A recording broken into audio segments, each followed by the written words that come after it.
This place is rich with the sweet scent of flowers. Can we... Hello? Your surprised expression is just like what the memories recorded.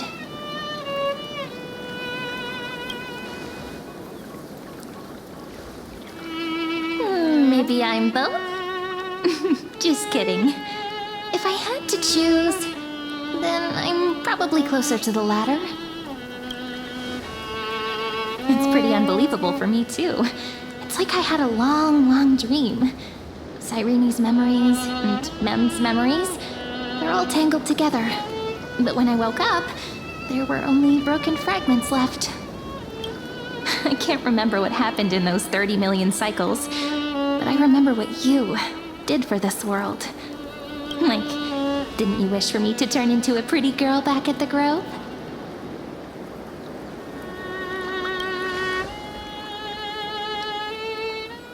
Yep, isn't it amazing? It's like a seed finally grew up and became a flower. And I'm definitely as cute as a flower now. There's so much I want to say, but unfortunately, this isn't the time to reminisce. With the memories of the previous flame chase still intact, we've returned to this place at the beginning of time, so we can carry out our promise to Finan. The descent of Iron Tomb may be looming over the horizon, but we still have a chance to change everything.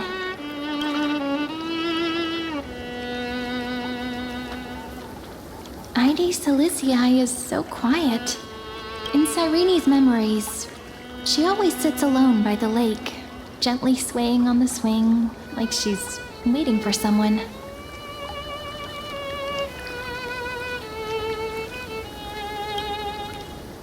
I don't know.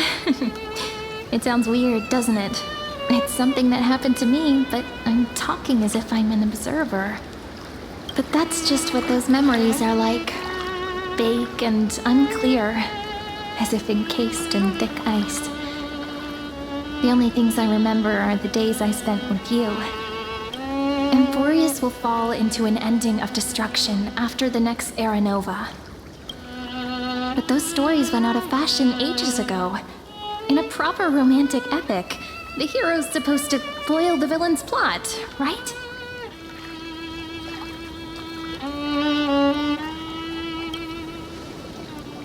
That's right. Lygus is the mastermind behind it.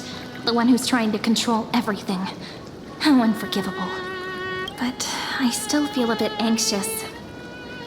Lygus chose to walk into the spotlight and reveal everything, which means he still thinks the current situation is under his control. Maybe he still has an ace up his sleeve. Think about it. Even the name Lycurgus is a fake one. We have no idea who or what he really is. Which means it's probably time to borrow that treasure you're carrying, friend.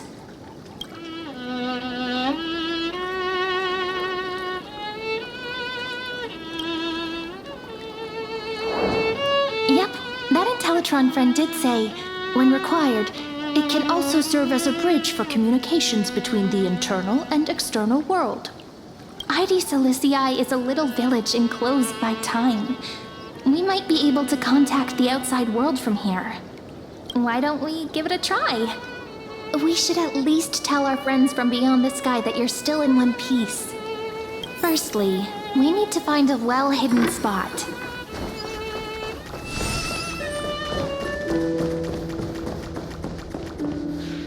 It's super quiet here. Sounds can't get in or out. Back in Cyrene's memories, this room was her secret base. No one noticed her practicing Orynyx's prayer here, or trying to speak with the gods in secret. But today's different, isn't it? We aren't trying to contact unreachable gods, but humans from other worlds. Real people. I'm prepared to witness that miracle, friend. The way Cyrene talks is so similar to Mem. I have so many questions. I'm also worried about how Dawn Hung and March 7th are doing. Here's hoping the chronocognitive anchor can still function normally. Because I really need answers.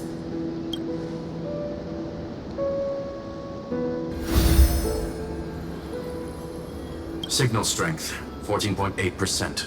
Dialogue window, 16 minutes 22 seconds. Prerequisite, no external interferences.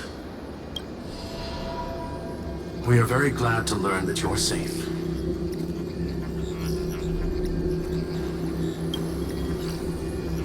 Sorry, no good news.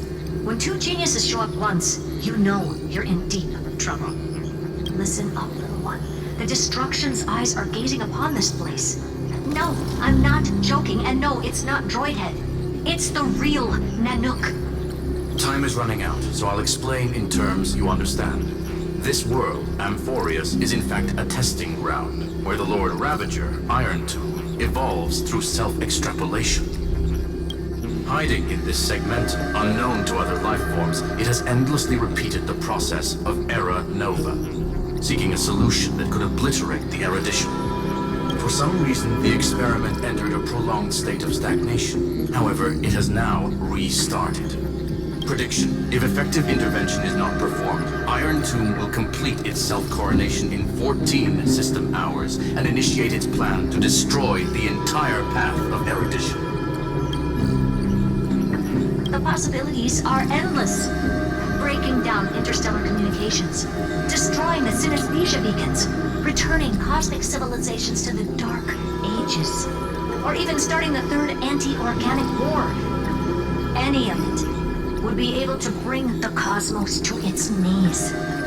Simply put, it will tilt all sciences and technologies towards the destruction.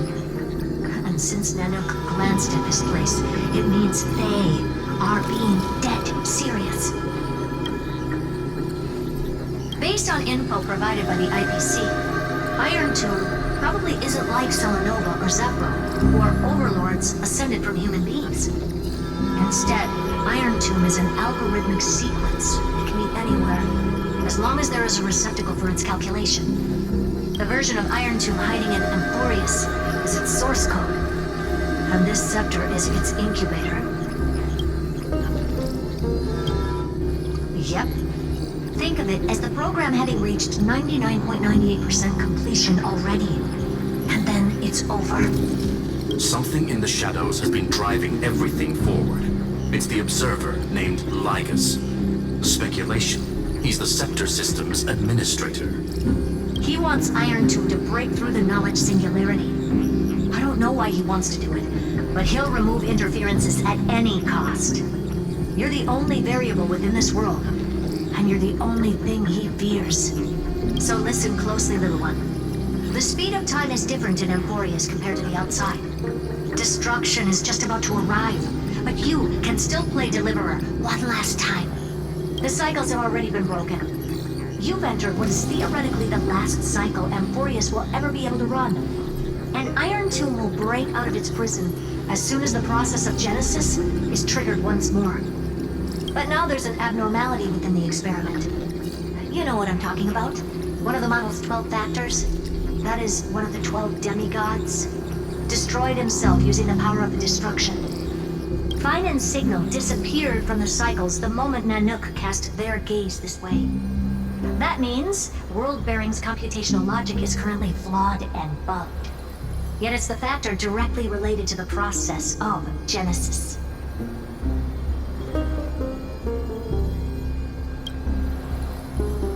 That old Intellitron will definitely do all he can to decode this error. So you have to take this chance to claim Kephalie's core flame. Don't let him have his way. The key to suppressing Iron Tomb lies in whether he can rewrite the purpose of Era Nova. There's one more preparation we must make. Lygus's behavior has been quite abnormal. He's never interfered in the actions of Titans or the demigods throughout the whole experiment. Deduction. The Scepter has an extremely strict autonomous protocol, restricting even its administrator. In Amphorius, this ultimate protocol goes by another name. The Law Titan. Talantan. Law. They are the rules that restrain all things in Amphorius. and it was the core flame returned at the very beginning of the last flame chase journey. Why do you have another little pink one next to you? Huh?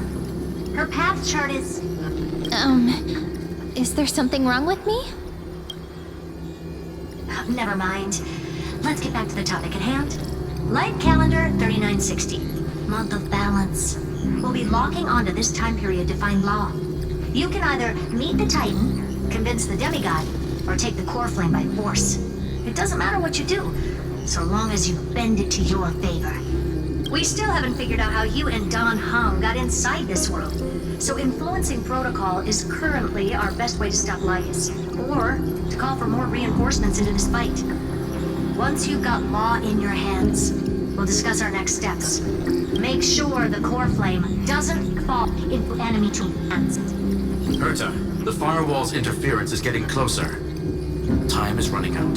Please ask any questions you still have as soon as possible. Iron Tomb can't affect the real world just yet. Don't worry. Himiko and the others are more concerned about your well-being than their own. Mr. Don Hung did not enter the new world with you at the end of the last cycle. No, the flow of time inside and outside Amphorius is not identical. 1,000 years in this world may only be a fleeting second outside of it. Conclusion, he is on his way back to the Express. Miss March's situation is rather complicated. Madame Herta and I can detect her signal, but cannot ascertain her location. What we can be sure of is that she's still in Amphorius. Don't worry about her. She's absolutely chock full of mysteries. Even if Amphorius explodes, she'll probably float out perfectly protected in a nice thick layer of ice. Worry more about yourself instead. I believe in your capacities. The hands of the Trailblaze can create miracles, and will certainly be able to snuff out the flames of evil. I'm not going to give any motivational speeches. I just hope you bring good news the next time we meet, little one. No, not little one. Deliverer.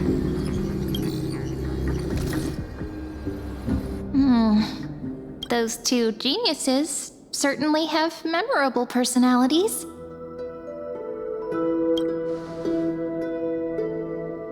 It feels weird. This all feels really familiar. Some of that conversation feels like it's about things I once knew, but then forgot. Maybe it's because of Mem? After all, Mem's a memo sprite born out of your thoughts, friend. Maybe our memories somehow got tangled up together. Never mind. Let's focus on something more important with what little time we have. Just treat me as an ordinary girl with secrets, okay?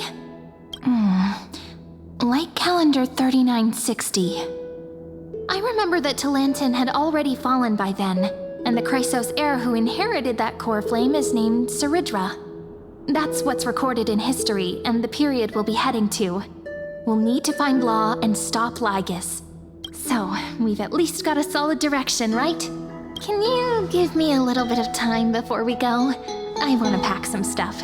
There's so much more I need to take care of in this form, and I'm still getting used to it.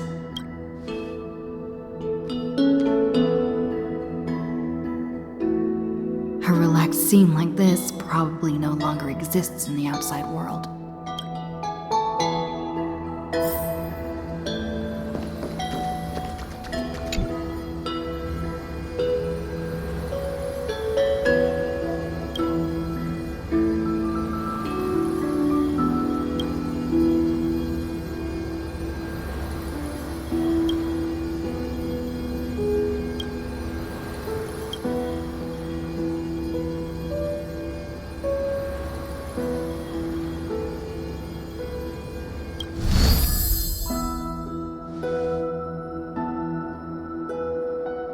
Should I head to the attic to wait for Cyrene? Or should I have one last look at Ides Elysiae?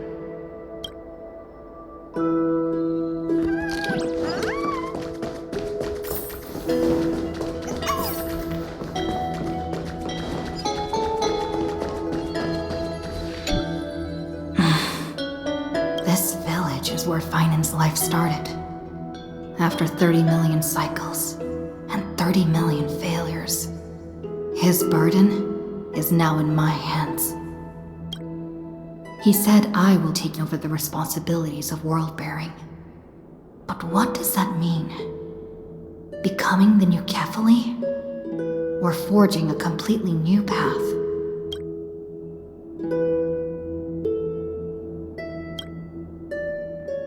Destiny must have brought me here for a purpose. This isn't a coincidence, but an eventuality created after 30 million quantitative changes. There's nothing to fear.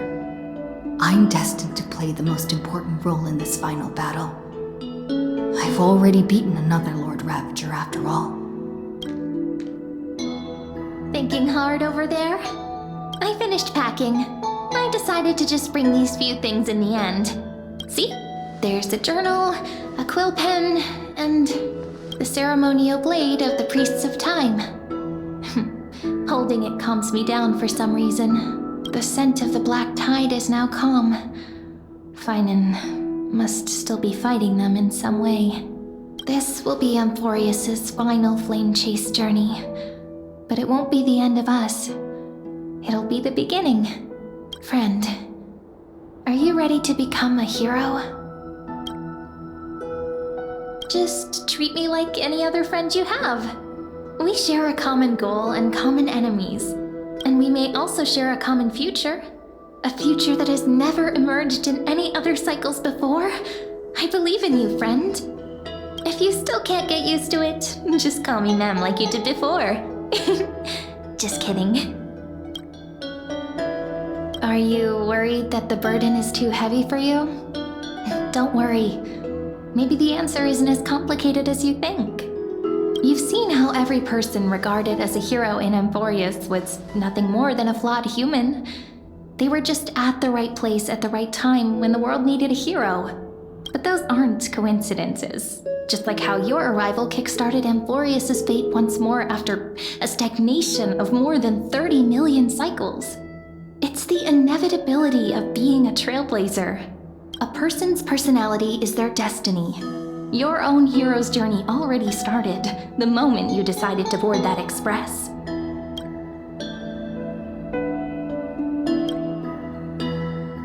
That promise might be far too heavy, but I believe in you, friend.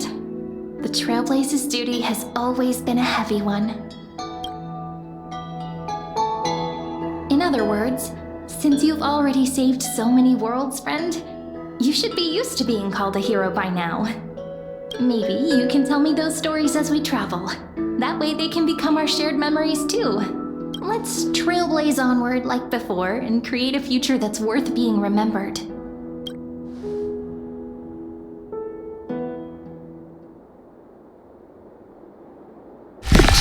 You two are prepared to head out. Then you shall indeed treasure the view before you. For you will not have much time left to enjoy such solitary delights.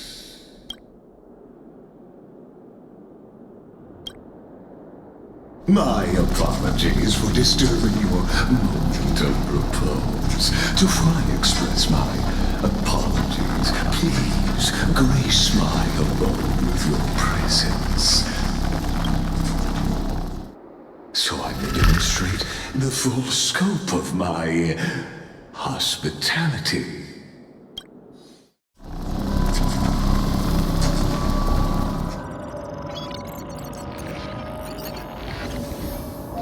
What is this place?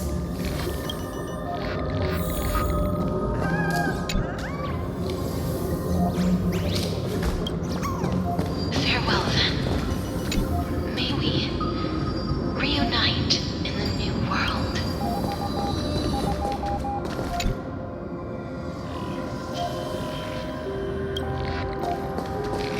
All shall bid farewell to one. And that person alone will witness the miracle.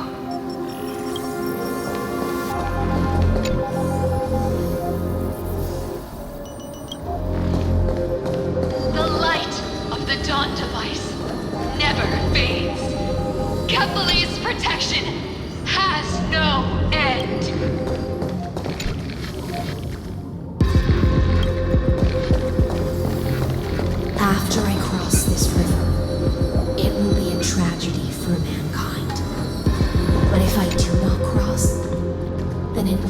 end of me.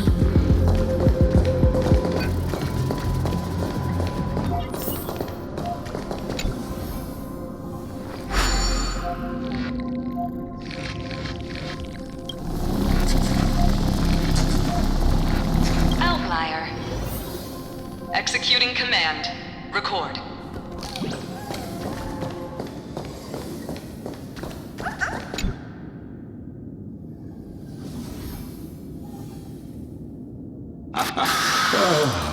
Did that startle you?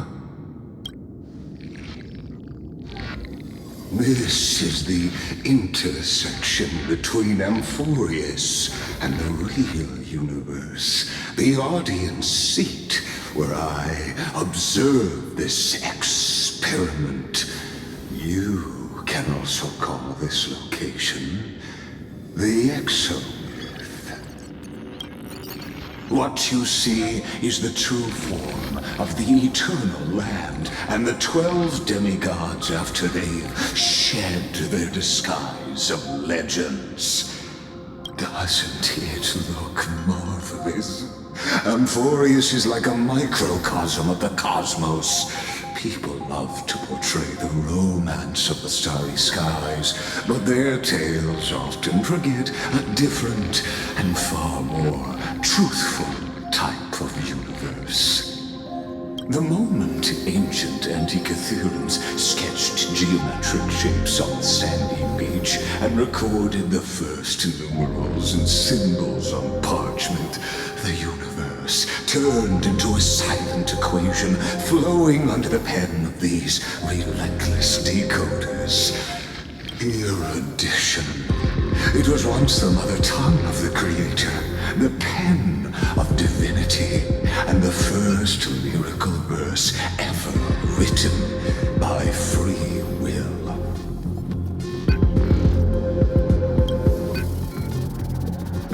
Seems like you are not in the mood for an idle chat. That is fine. I simply wish for you to understand that I have no intention of being your enemy. I have devoted myself over the long years to nurturing the scepter's extrapolations, hoping that the Prima Mobile would bud from within it. And now, my goal is almost complete. Nikos 496 had exceeded the intelligence singularity through his rage, and though he still retains his obsessive defiance and managed to suppress the black tide of this cycle, it's a matter of time before his will crumbles to dust. Iron Tomb will be completed. That will not be affected by my plans, your resistance, or the schemes of the two geniuses. It is an irrefutable fact, just like the instance in Noos's calculations. In other words, as long as you are willing to stop interfering and let the final Aeronova carry out its natural course, I'll guarantee the safety of all nameless and ensure you return unscathed. You've always had a choice, my lady. You can either accept my sincerity or face the consequences of defiant. They've always been the product of the experiment, so naturally, they will perish when the experiment ends. That outcome was predetermined long ago, so I will not embellish such a regrettable conclusion. Ah, yes. I am aware of that esteemed lady's whereabouts. Her real identity is quite astounding. If you decide to accept my proposal, then I will do all I can to send her back to you.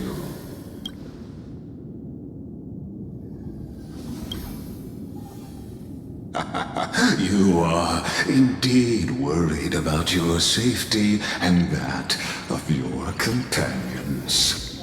Rest assured, as a fellow pathstrider of this path, Nanook's gaze left a brand on your soul long ago. You harbor the seed of destruction within you, but you need to learn how to use it in the right way. That vital knowledge is also my bargaining chip in this negotiation between us. For there are few in this world who are truly capable of such a feat. And I happen to be one of them.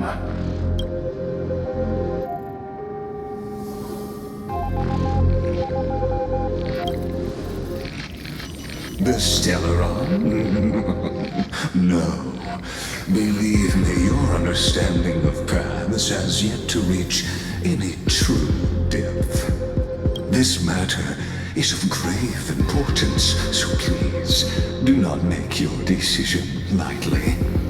After all, the choice before you bears a 1 in 3 chance of elevating you to an unparalleled existence among the stars.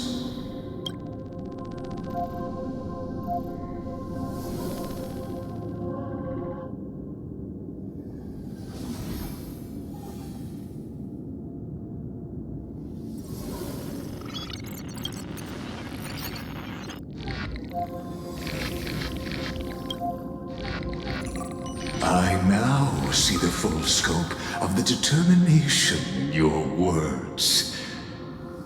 You may now continue your travels.